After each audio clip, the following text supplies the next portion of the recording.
Upcoming ఓటీటీలో release అయ్యే movies. Ekam the series జనవరి 9న జీ5లో రిలీజ్ కానుంది. బల్టీ జనవరి 9న అమెజాన్ ప్రైమ్ వీడియోలో రిలీజ్ కానుంది.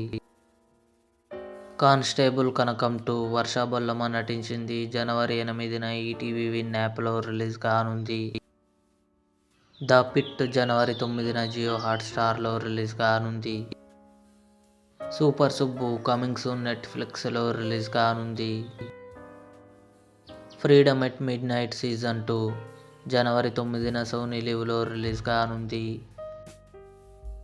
A night of the seven kingdoms జనవరి 19న జియో హాట్స్టార్లో రిలీజ్ కానుంది. గుర్రం పాపిరెడ్డి, నరేష్ అగస్త్య, ఫారియా అబ్దుల్లా కలిసి నటించారు. జనవరి 16న అమెజాన్ ప్రైమ్ వీడియోలో రిలీజ్ కానుంది. 3 ఫిబ్రవరి 6న థియేటర్లో రిలీజ్ కానుంది. ఇవి అప్కమింగ్ ఓటీటీలో రిలీజ్ అయ్యే మూవీస్. ఈ వీడియో మీకు నచ్చినట్లయితే లైక్ చేయండి, షేర్ చేయండి, మా ఛానల్ని సబ్స్క్రైబ్ చేసుకోండి.